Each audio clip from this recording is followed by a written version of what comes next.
Mistress pushes pregnant wife down the stairs. Billionaire husband ignores her miscarriage. Under the shimmering glow of a priceless chandelier, a hush fell over the grand foyer of the Blackwood mansion. A lavish party was underway, yet an undercurrent of tension pulsed beneath the champagne fizz and polite laughter. At the top of the sweeping staircase, Serena Blackwood, 8 months pregnant, stood precariously. In a heartbeat, everything changed. Her scream tore through the silence, followed by a sickening thud. The lively chatter below ceased as every gaze snapped upward, too late to save her. In that dreadful moment, a tragic betrayal came to light, one so cruel it would unravel secrets far too big for one family to contain. Ethan Blackwood was one of New York City's wealthiest philanthropists, a billionaire known for his generous donations to hospitals, schools, and various charitable organizations. From the outside, the Blackwood name was associated with shining galas, red carpet events, and primetime interviews on renowned networks. High society tabloids lavished praise upon Ethan's ability to grow the family fortune by investing wisely in tech startups and real estate developments. Everyone who knew him at least superficially believed Ethan was a man who not only had impeccable taste, but also a heart for giving back. Serena Blackwood, his wife, was the epitome of grace and poise. Raised in London before settling in Manhattan, she had an elegant, refined accent that turned heads whenever she spoke. She was a lover of fine arts, often hosting charity auctions at the Metropolitan Museum of Art, bringing in millions of dollars in donations for her favorite causes. People whispered that Serena was too soft-hearted, that she lacked the steely resolve needed to thrive in cutthroat social circles. However, her kind spirit was precisely what endeared her to so many. When Ethan and Serena were first engaged, magazines were quick to call it the wedding of the century. Gossip columns devoured every detail of their courtship. The lavish proposal under a full moon on Ethan's private yacht, the sparkling diamond ring rumored to have cost close to $2 million, and the star-studded engagement party held at the Plaza Hotel. Their union seemed to be a fairy tale, a flawless match of affluence and refinement. But behind all the glitter lay cracks that weren't immediately visible. Certain insiders whispered that Serena was too trusting of Ethan's business associates. Others said that Ethan's business acumen had started to overshadow his devotion to his marriage. There were rumors of late-night meetings with questionable partners and hushed conversations about expansions into territories riddled with corruption. Serena brushed these whispers aside. She believed her husband's unstoppable ambition was simply the hallmark of a successful magnate after all. With great power comes great risk. And so life proceeded, with both living in a gilded bubble of wealth, ignoring the faint signs of trouble like a small tear in a masterpiece painting. It wasn't until Serena became pregnant that the distance between them started to become glaringly obvious. The pregnancy, initially a joyous announcement, marked the moment Serena began to see subtle shifts in Ethan's behavior. He was often away on business trips or locked away in his study for hours, emerging only for a hasty meal before retiring to bed. He showered her with lavish gifts, designer maternity clothes, extravagant baby furniture, even a golden crib studded with emeralds from a boutique in Paris. Yet the simplest gift of genuine presence was missing. He never accompanied her to doctor's appointments. He didn't sit with her to look at the ultrasound photos in awe. These emotional gaps spoke volumes, but Serena, ever optimistic, told herself that as soon as Ethan was done with his latest wave of business deals, he would refocus on his growing family. The truth was far uglier. Ethan's obsessions had shifted, but not simply toward new business ventures. Unknown to Serena, another woman had captured his attention. Her name was Vanessa Montclair, a striking socialite and aspiring actress making small waves in the independent film circuit. She wasn't just a fling, she craved the status and the wealth that came with being on Ethan's arm, and she was ready to do whatever it took to claim her spot in his life. While Serena spent her days planning for the baby, Vanessa spent hers strategizing a coup. With every passing week, she pulled Ethan a little further under her spell. But none of this was spelled out in neon letters. It all unfolded in quiet text messages, whispered phone calls, and seemingly innocent business dinners that stretched late into the night. Serena noticed the lipstick stains on Ethan's collars once or twice, the suspicious scent of perfume that definitely wasn't hers. She also caught sight of odd charges on their joint credit card statements. Expensive dinners in places she had never been invited to, jewelry store purchases that never seemed to manifest as gifts for her. She rationalized them away. Perhaps Ethan was buying a gift for his mother, or maybe for some vital business associate's wife. Little did she know, these were cracks in her perfect world, cracks that would soon become wide, gaping fissures impossible to ignore. In the swirl of black tie events and philanthropic luncheons, a storm was brewing, and it was about to unleash its fury upon the Blackwood household in the most dramatic way imaginable. Serena's days became lonelier as Ethan's absences grew more frequent. Everyone in Serena's social circle loved to gush about how radiant she looked with her pregnancy glow, but beneath her gracious smiles, she battled waves of uncertainty. At night, she would lie awake, hand resting protectively over her growing belly, while Ethan's side of the bed remained cold until well past midnight. Those stolen moments when she heard him creeping in, the faint squeak of the bedroom door, were never followed by a conversation. He would slip into bed with hardly a word. One afternoon, after returning from a fundraiser at the Waldorf Astoria, Serena noticed a name scribbled on a notepad in Ethan's study: Vanessa Montclair, 7 p.m. Boulud. Something about it made her heart seize.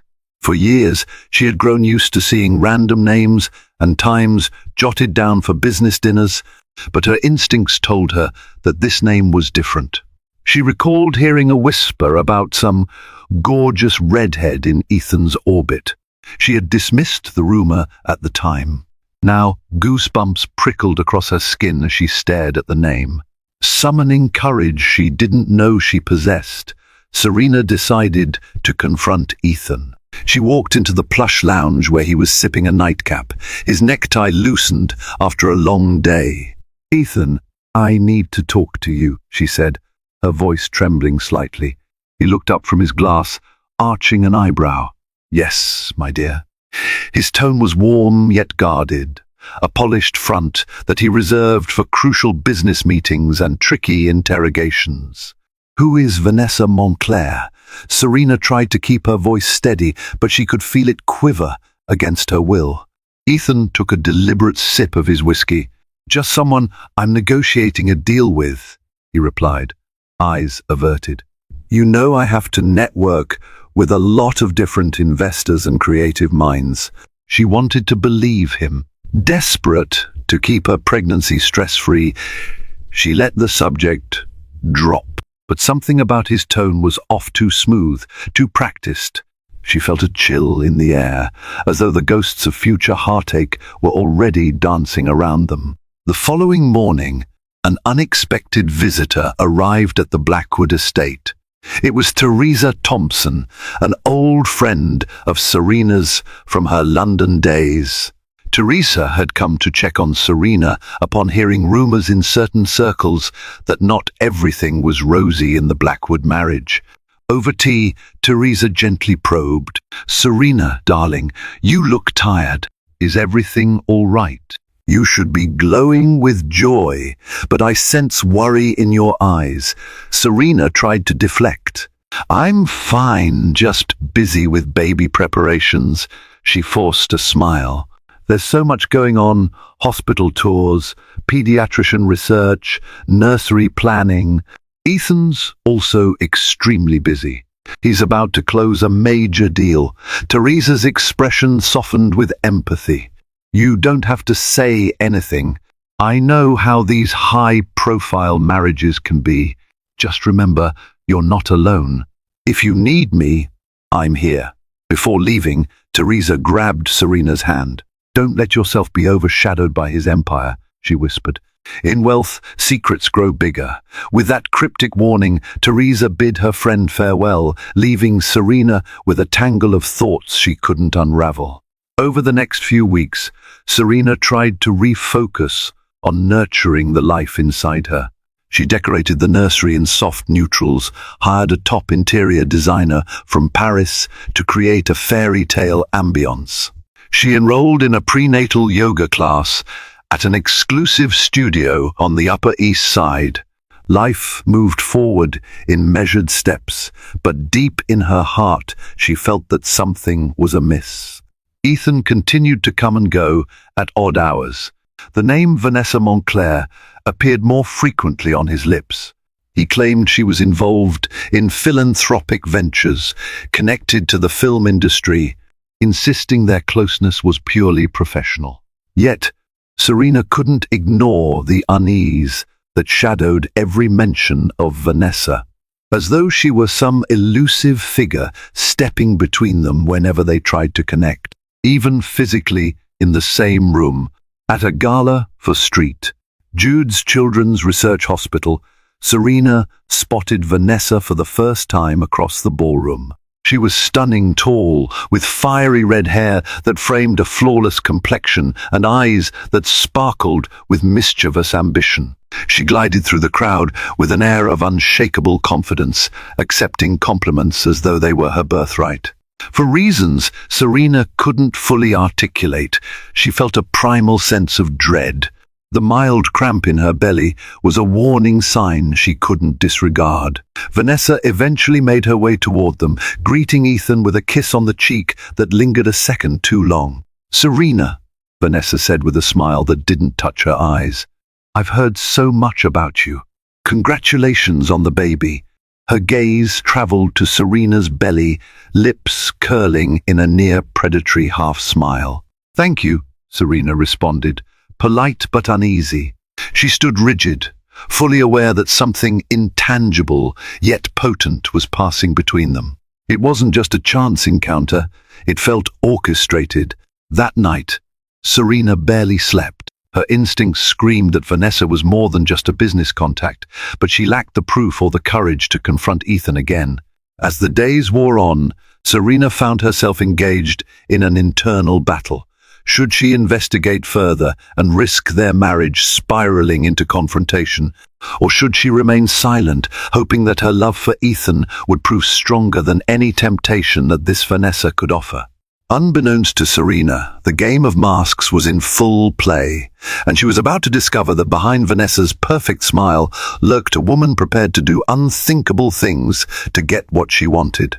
Ethan and Serena were preparing for a weekend party at their estate in the Hamptons, an annual gathering of influential friends, politicians, celebrities, and a smattering of old acquaintances from Serena's life back in London. The Hamptons party was a highlight in the Blackwoods social calendar, famous for its breathtaking fireworks, display over the ocean, and the exclusive nature of the guest list. Everything from the color-coordinated decor to the gourmet menu, crafted by Michelin-starred chef Thomas Keller, was meticulously planned to reflect the Blackwoods' grandeur.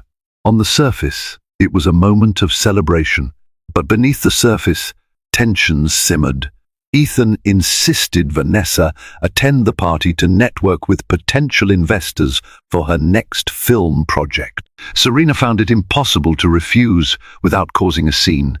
So Vanessa arrived, wearing an elegant backless gown that turned heads and fired up the rumor mill.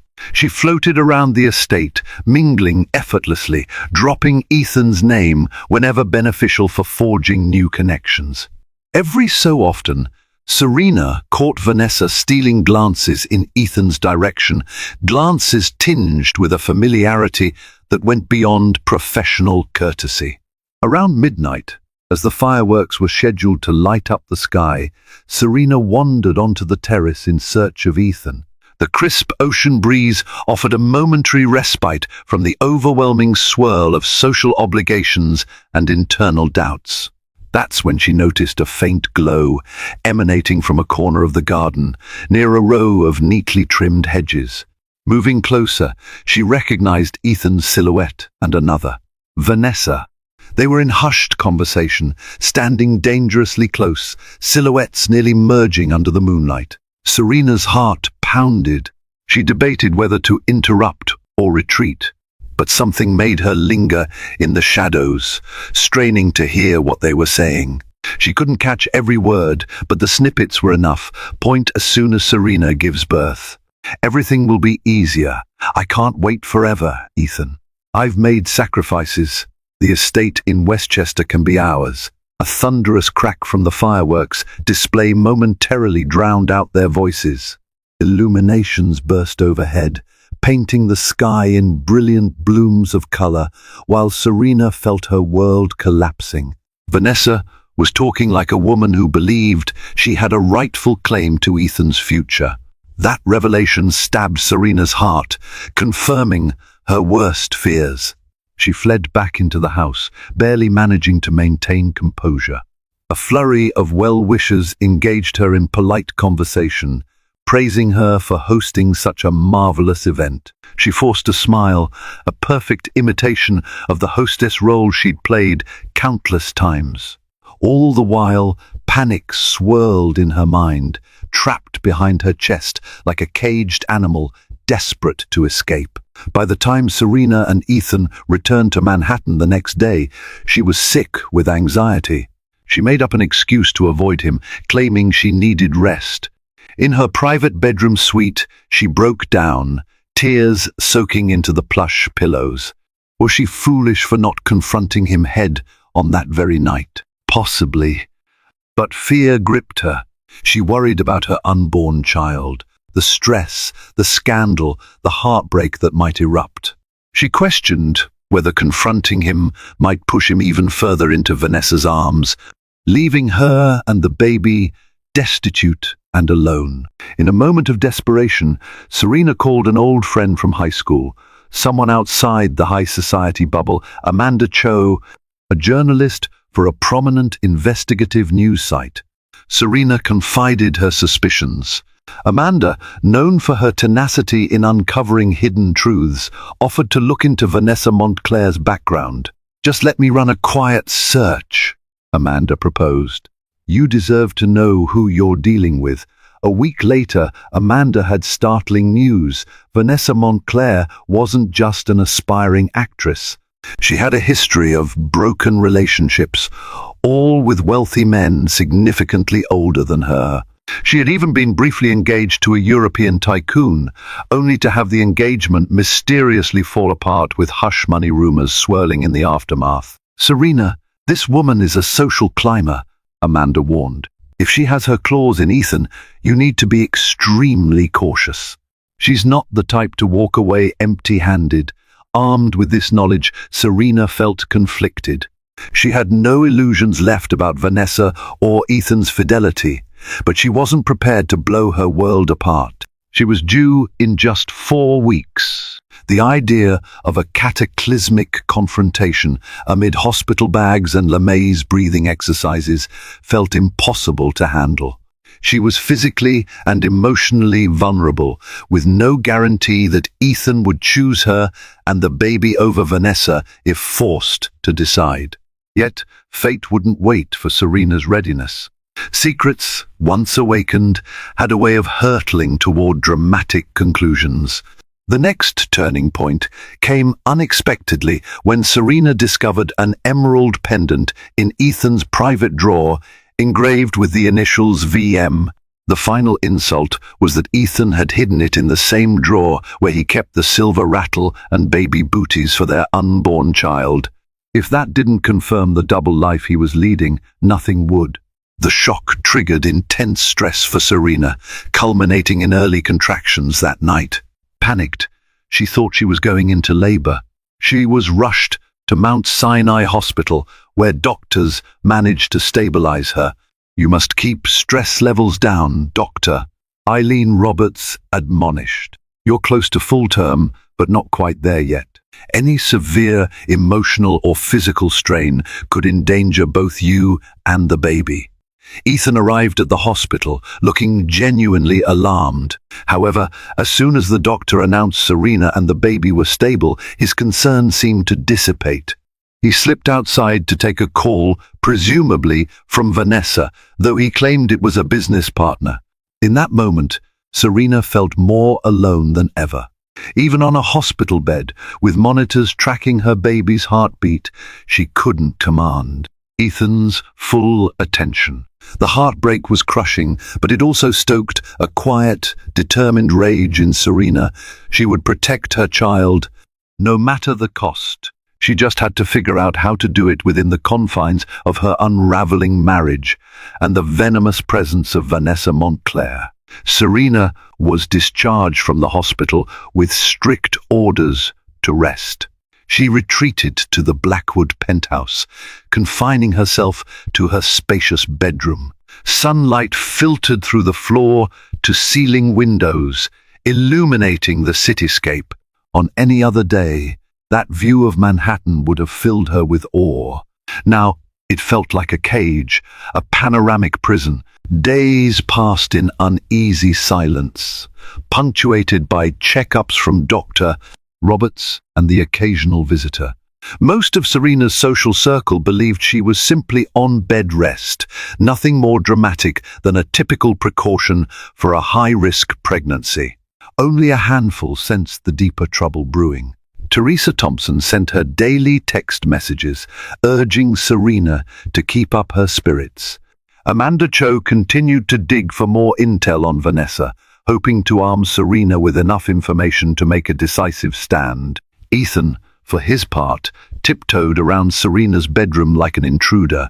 He offered half-baked apologies, referencing work stress and unsaid complications.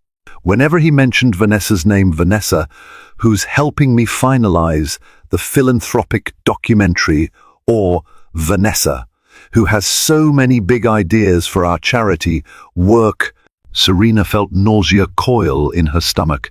She wanted to scream at him to stop lying, but her vow to maintain her composure for the baby's sake held her tongue.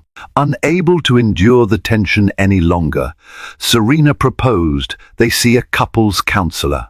To her mild surprise, Ethan agreed, perhaps in an attempt to keep up appearances or alleviate his guilt. For several sessions, they sat in plush chairs, a licensed therapist named Dr. Lillian Sanders guiding them with measured questions. It was an excruciating exercise in half-truths and unspoken accusations. Ethan insisted he was fully committed to his family. Serena remained guarded, aware that confronting him too bluntly about Vanessa could escalate the situation to a point of no return. One afternoon, after a particularly tense session, Ethan walked out abruptly, muttering something about a missed phone call. Left alone with Dr. Sanders, Serena felt tears threaten.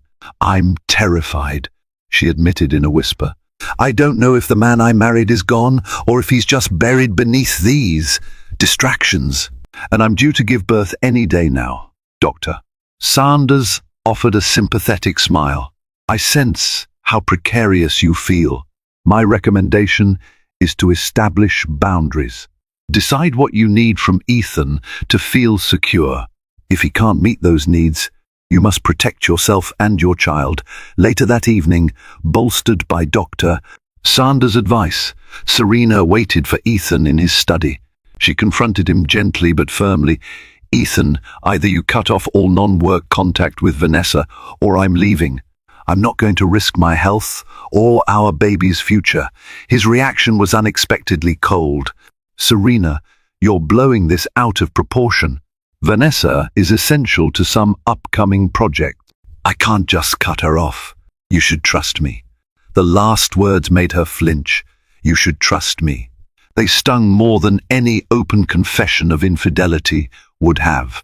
Rage bubbled up inside her. "I'm asking you to make a choice, your unborn child and me, or a scandalous mistress who threatens our family." "Is it really that complicated?"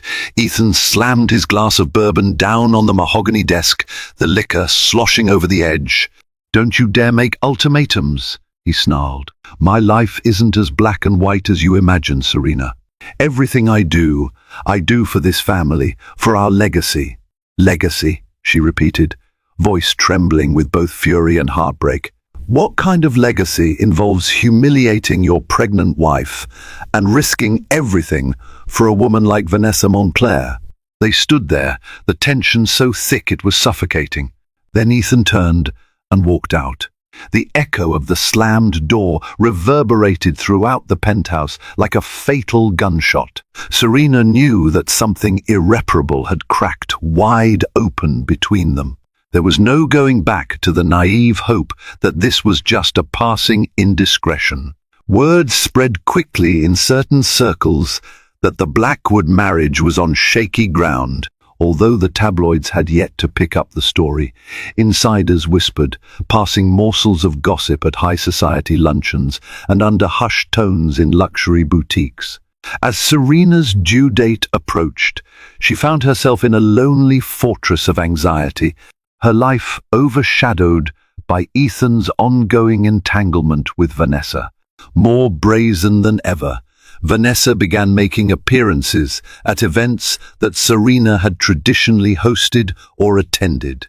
She showed up at a charity art auction in Soho, wearing a glamorous gown and smiling at the paparazzi's cameras. She dropped insinuations that she was closely working with Ethan on a major philanthropic project. Even though Serena was absent, recovering at home, she was not spared the humiliating headlines that followed. "Vanessa Montclair, Ethan Blackwood's new philanthropy partner," read one blurb on a gossip website. Among the upper echelons, speculation swirled. Was Serena truly ill, or was she too distressed to make appearances? Did Ethan plan to divorce her after the baby's birth? Was Vanessa just a passing fancy, or the new queen of the Blackwood empire? Though Serena tried to maintain her composure, every new whisper felt like a dagger. Her once peaceful life became a daily struggle to maintain her sanity and protect her unborn child. Adding fuel to the fire, Vanessa made a series of social media posts hinting at luxurious gifts from a mysterious benefactor. Photos of sparkling jewelry, private jet trips, and an extravagant spa retreat. Some of the items in her posts matched suspicious receipts Serena had seen on Ethan's credit card statements. It was a public taunt, a not-so-subtle declaration of war. Serena had never considered herself a combative person, but the maternal instinct to protect her child stirred a fierce determination. She decided to meet Vanessa face to face, if only to make it clear that she wouldn't stand idle while her family was torn apart. Through a mutual acquaintance, a well-connected socialite named Catherine Whitfield Serena arranged a private meeting at a discreet cafe near Central Park. Vanessa arrived 15 minutes late, an air of smug self-assurance radiating from her. She wore designer sunglasses, a fitted black dress, and had a single red rose pinned to her purse strap. Sliding into the chair across from Serena, she placed her phone on the table, screen facing up, as if waiting for an important call. Serena clasped her trembling hands in her lap, trying to maintain a calm facade. "Thank you for agreeing to meet me," she began softly. Vanessa smiled, slow and deliberate. "I was curious to see what you'd say. Didn't expect you to be so civil." Serena exhaled, measured and quiet, her voice resolute. "I'm not here for a shouting match. I'm here to tell you that I won't allow you to destroy my family without a fight." A flash of amusement crossed Vanessa's eyes. "Oh, sweetheart, I'm not destroying anything. I'm building a future with Ethan. He and I have an understanding something you clearly don't. Serena's cheeks burned, but she refused to lose her composure. Listen to me carefully.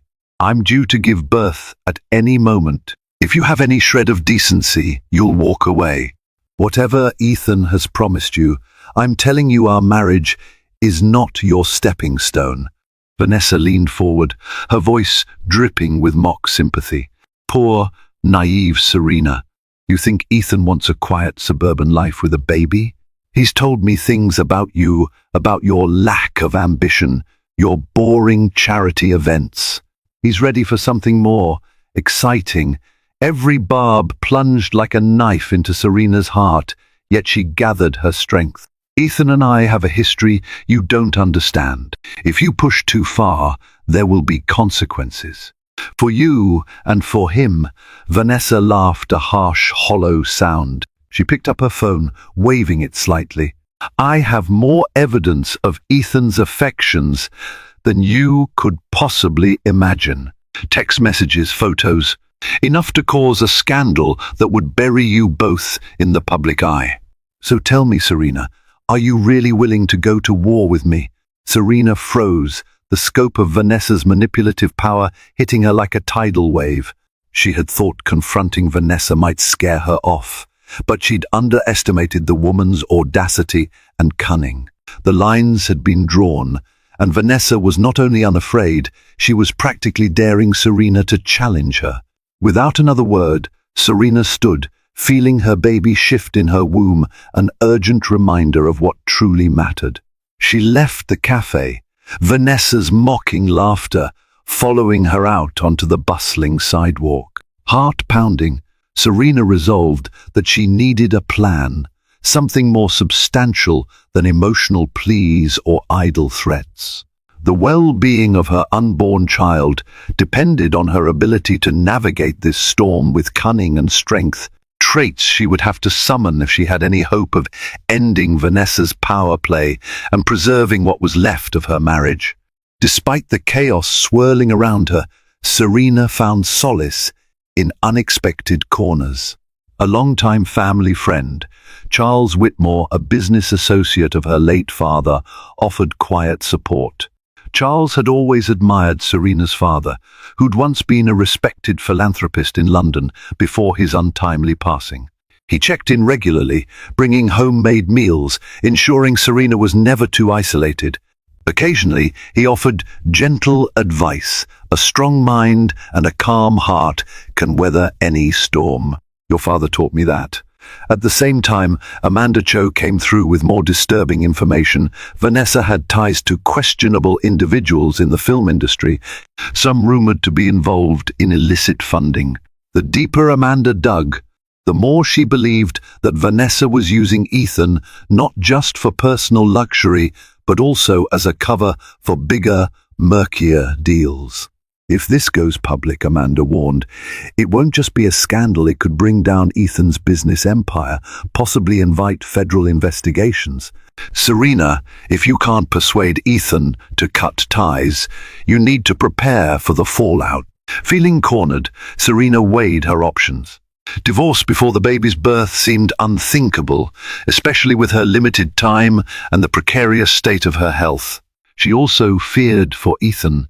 She believed he was in the midst of a midlife crisis, enthralled by Vanessa's allure but blind to the legal and reputational hazards looming. If Serena publicly exposed Vanessa, it might save Ethan but also devastate him.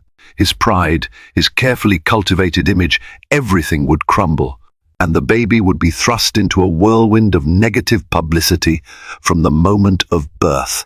In the midst of this turmoil, Serena's obstetrician, Dr.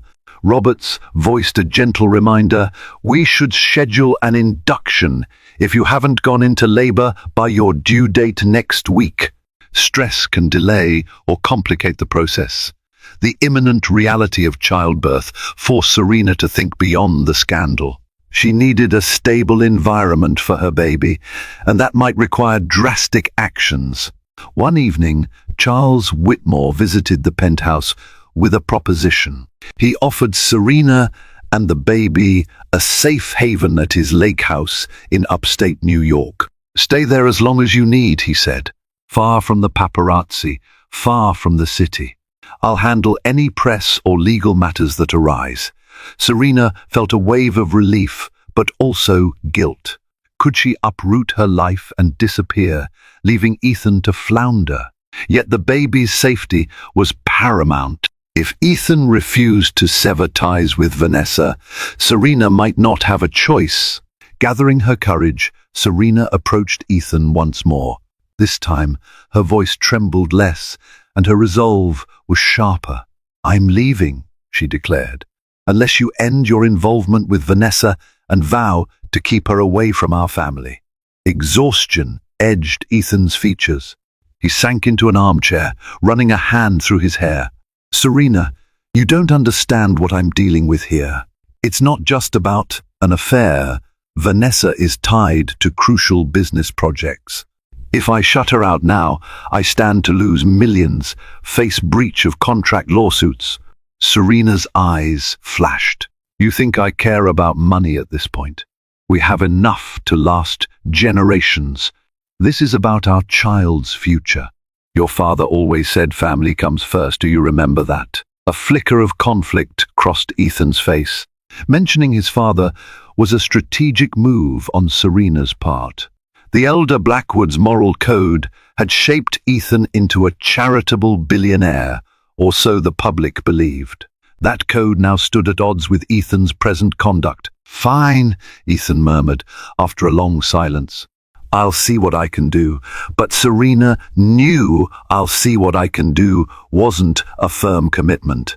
It was a stall tactic. Time was running out, and she had little faith left in Ethan's promises. That night, she quietly packed an overnight bag, storing it in the back of her closet, just in case she needed to leave in haste. The day of Serena's due date arrived with a swirl of anticipation. She felt sporadic contractions, mild but noticeable. Dr.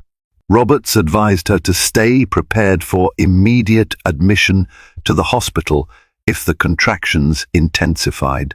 Despite the joy that often accompanies the arrival of a child, an eerie tension hung in the air. Everyone sensed it: staff, friends, even the doorman at the Blackwood Tower. That evening, Serena planned a small dinner with Ethan to discuss final birth arrangements. She wanted to see if there was any glimmer of genuine commitment in him. Perhaps the proximity of their child's birth might jolt him into clarity. She set the table with fine china, lit candles, and had a chef prepare a simple but comforting meal: rosemary chicken, mashed potatoes, and a light salad. She hoped that a homey dinner might remind Ethan of the roots of their relationship: simple companionship, shared dreams. However, Ethan never showed. Minutes turned into hours, the candles burning low. He didn't answer her calls or texts. At midnight, Serena gave up and retreated to her bedroom, heart heavy with disappointment. Then, just as she was about to change into her nightgown, she heard the elevator chime. She tiptoed to the living room to find Ethan stumbling in, reeking of alcohol, accompanied by none other than Vanessa Montclair. "What is she doing here?" Serena demanded, arms folded protectively over her belly. Vanessa smirked. "We had an important meeting, and Ethan graciously offered to show me the penthouse.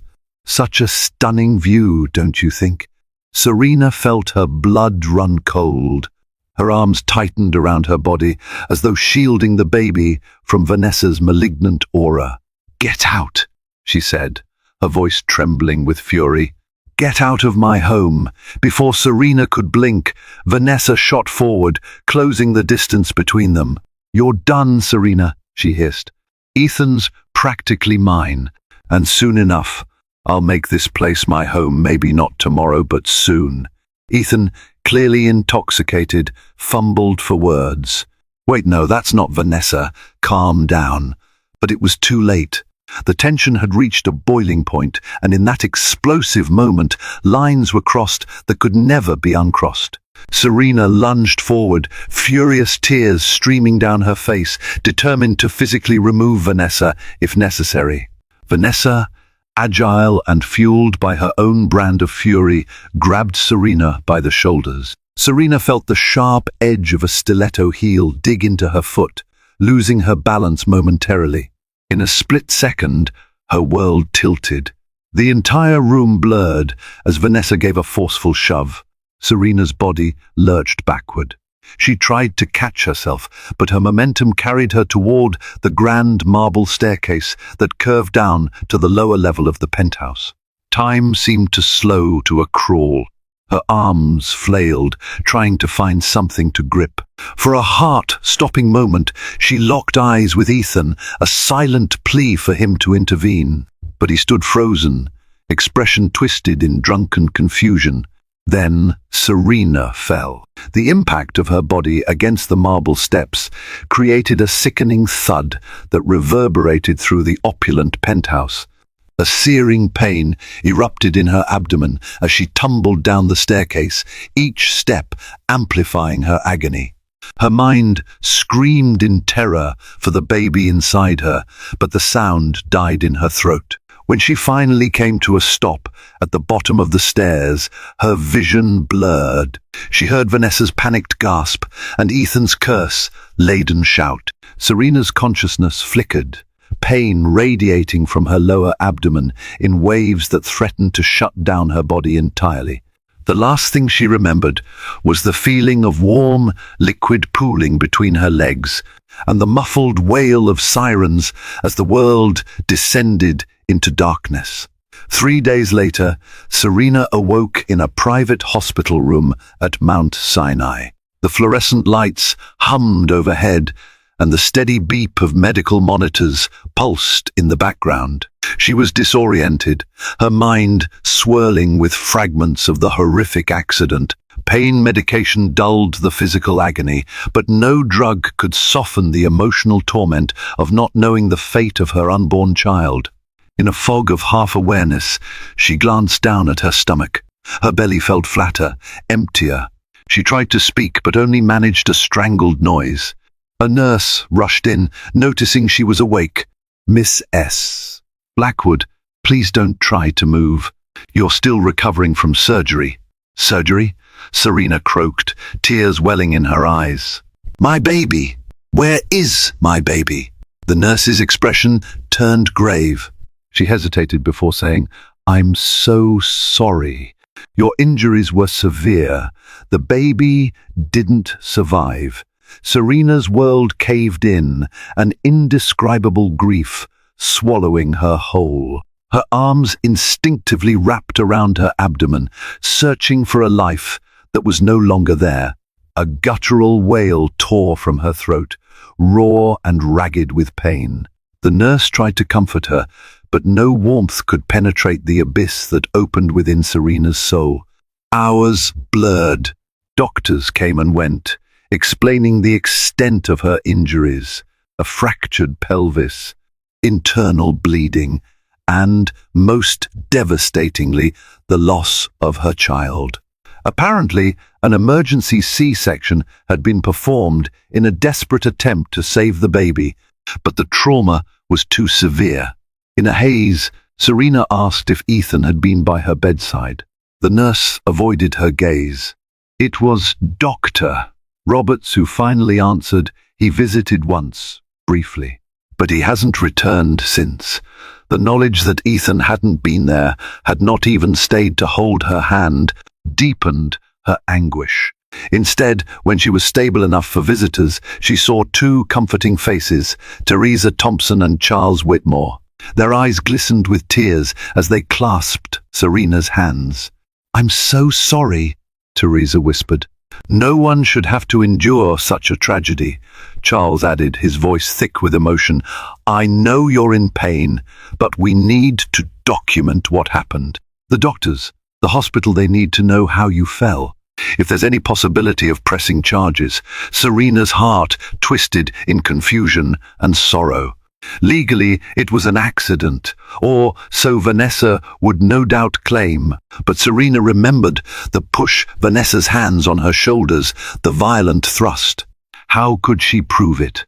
Ethan's testimony would be crucial, but he was nowhere to be found. Even if she pressed charges, the scandal would be immeasurable, and her emotional resources were already depleted. Still, a flicker of determination ignited in her. She had lost her child, and that injustice demanded some form of resolution. Closing her eyes, she saw that final moment on the stairs, felt Vanessa's purposeful shove. Through tears, she rasped, "I want to pursue legal action against Vanessa. She murdered my baby." Teresa and Charles exchanged worried glances. "We'll help you," Charles said softly, leaning in. "But first, focus on your recovery. The law can wait a few days. We'll ensure you have the best legal counsel."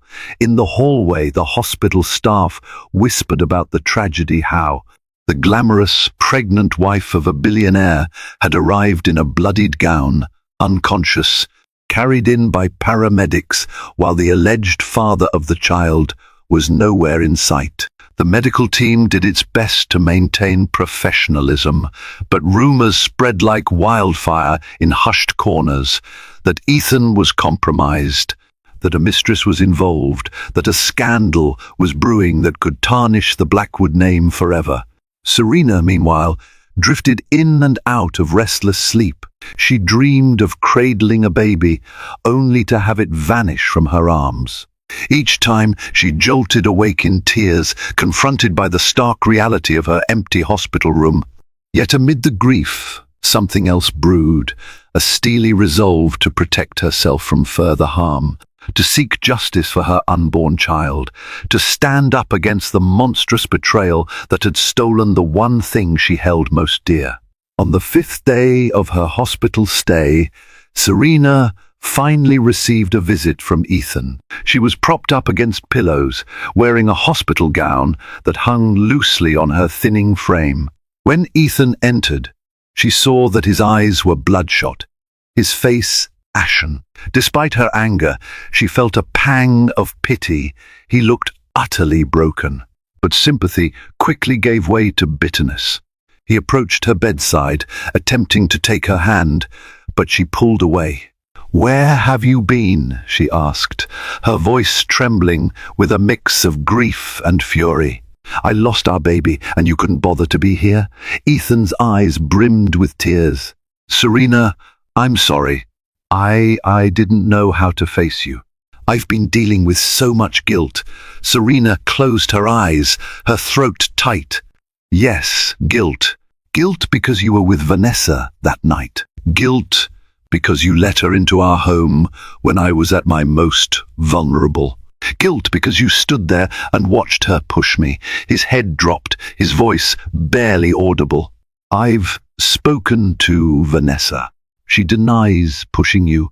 She said it was an accident, that she lost her balance, and you both fell." "Stop!" Serena's voice cracked like a whip through the sterile silence of the room. "I know what happened. I felt her hands on me.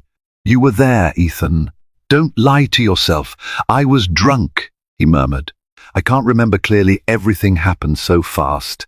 "Then let me remind you," Serena said, her voice laced with icy rage. "She killed our child, and you let her." The harshness of her words made Ethan recoil. He sank into a chair, burying his face in his hands. For a moment, neither spoke, the air thick with heartbreak and resentment. Finally, he looked up, eyes pleading. "I'm ending it with Vanessa. She's gone. I promise. I just need you to give me another chance." It was the apology Serena had once desperately hoped for, but now it came too late, overshadowed by unimaginable loss. She felt a hollow ache in her chest, an emptiness that mirrored her womb. "You choose now?" she choked out. "After everything, do you think you can fix this with a simple promise?" He reached for her, but she recoiled. "Our baby is gone, Ethan. Gone, and Vanessa is responsible. Do you understand?" I can't just forgive that. Ethan clenched his hands into fists. What do you want me to do? I'll do anything. Serena stared at him through tear-rimmed eyes. I want you to tell the truth about what happened that night. I want you to stand by me if we press charges. His silence spoke volumes. He was terrified of scandal, of lawsuits, of tarnished legacy. His father's reputation, his philanthropic empire, everything was at risk. And in that moment, Serena saw with brutal clarity the depth of his cowardice. She realized he valued his public image more than he valued justice for his unborn child. That's what I thought, Serena whispered. Leave. Ethan's gaze was heavy with regret, but he left the room without another word. The door closed behind him, sealing Serena in her realm of grief.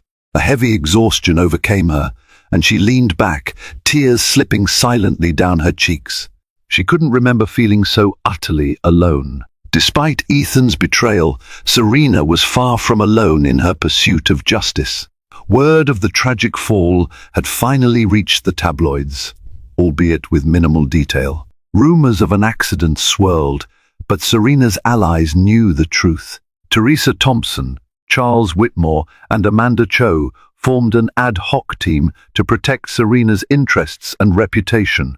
They worked tirelessly to build a case against Vanessa, combing through security footage, interviewing house staff, and tracing Ethan's credit card transactions on the night of the tragedy. A major break came when one of the maids who had been on duty that evening summoned the courage to speak up. Her name was Lucia Cruz, and she recounted hearing raised voices and witnessing Vanessa storming into the penthouse behind a clearly intoxicated Ethan. According to Lucia, she saw Serena at the top of the stairs and heard a loud scuffle. By the time Lucia raced to the bottom of the staircase, Serena lay there, unconscious, with blood pooling around her. Lucia vividly recalled Vanessa's hysterical screams and Ethan's frantic attempts to call 911. Most importantly, Lucia insisted that Vanessa had cried out, "I didn't mean to push her," in those first panicked moments. That testimony, while not definitive proof of intent, significantly bolstered Serena's case. Charles arranged for Lucia to give a statement to the police and hired a high-profile attorney named Harriet Klein. Harriet was known for her unwavering commitment to justice, particularly in cases involving the wealthy and powerful. She immediately scheduled a meeting with the district attorney to discuss potential charges. Meanwhile, Vanessa went underground. Her social media accounts went dormant, and she was absent from high society events. Rumor had it she'd fled to Los Angeles, hoping to salvage her acting career and escape legal consequences. Ethan, under severe pressure from his board of directors and philanthropic advisors, publicly announced a separation from Vanessa, insisting that their involvement was strictly business. But the damage was done, and the black cloud of suspicion lingered over him. In the hospital, Serena fought a separate battle: physical recovery. The injury to her pelvis required weeks of physical therapy. Each session was a painful reminder of what she had lost, and how violently her life had been turned upside down. Yet it also steeled her resolve. Every time she faltered, she remembered the final moments before her fall, the terror, the heartbreak, and she found renewed determination to see justice served. Harriet Klein visited Serena in her hospital room, offering legal updates and reassurance. "We have a strong circumstantial case, and with Lucia's statement, we can prove Vanessa's actions were more than just an accident," Harriet explained. "But be prepared for a tough battle. Vanessa's defense will argue that you lost your balance, that it was an unfortunate mishap." Serena nodded, tears brimming in her eyes.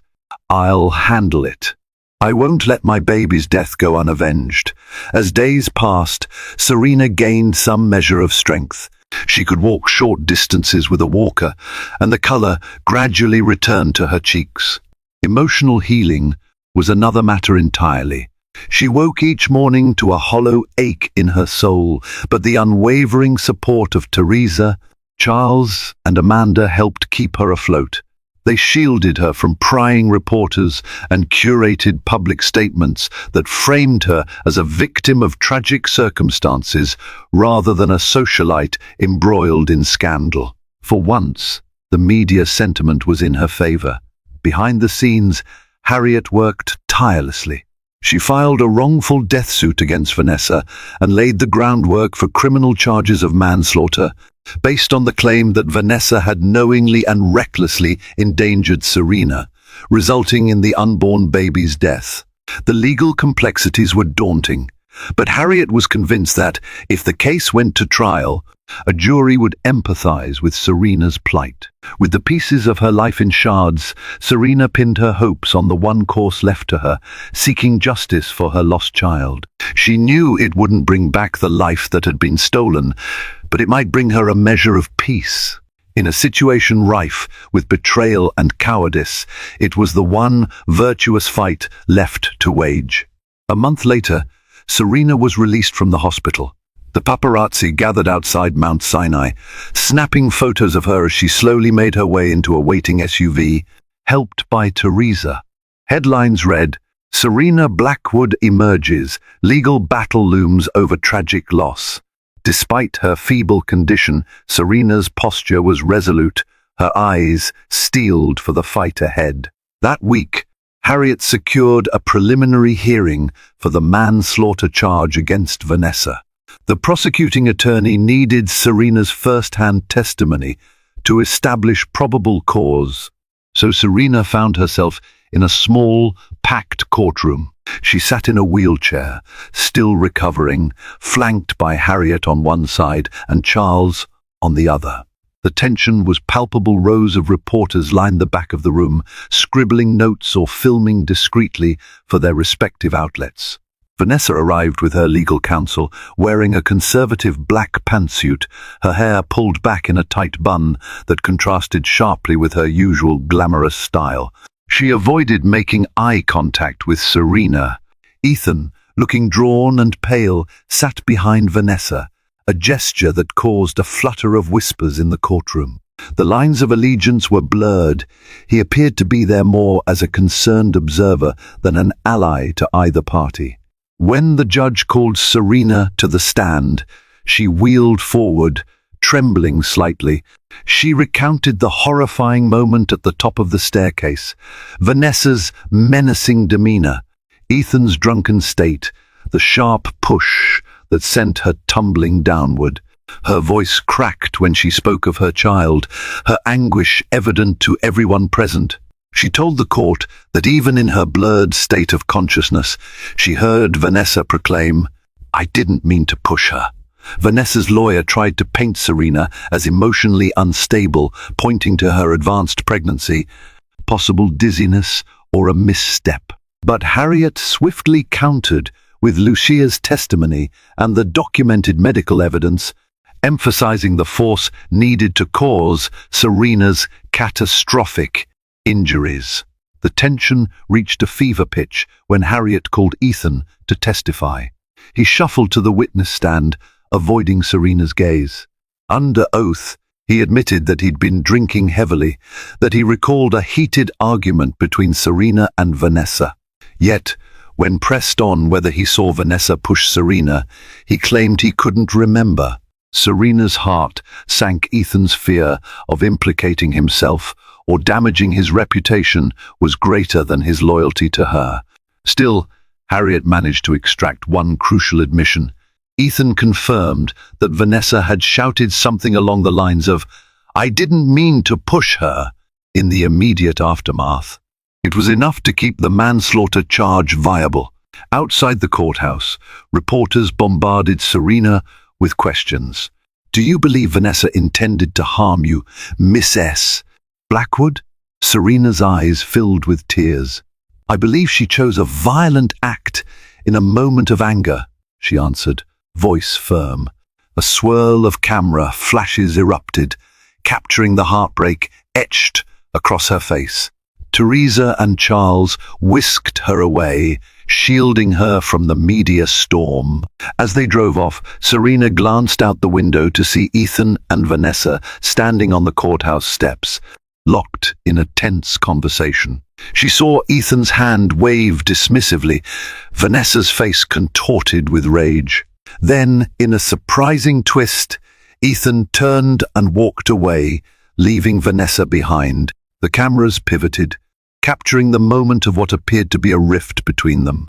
Teresa looked back at Serena. "Seems like Ethan's finally choosing sides," she offered softly. Serena pressed her forehead against the cool window glass, uncertain whether it was too little, too late. The storm was far from over. The legal wheels turned slowly, but in the ensuing months, the prosecution built a compelling case. Vanessa was eventually indicted for manslaughter. She was released on bail, but her career was in tatters. No producer or investor wanted to be associated with someone facing such charges. Gossip rags that once praised her as a rising star now labeled her a gold-digging pariah. For Serena, the ordeal took a heavy emotional toll. She attended therapy sessions multiple times a week to cope with the staggering loss of her child and the betrayal that led to it. She also began divorce proceedings against Ethan, though he made overtures of reconciliation, claiming he was no longer in contact with Vanessa. The emotional damage was irreparable.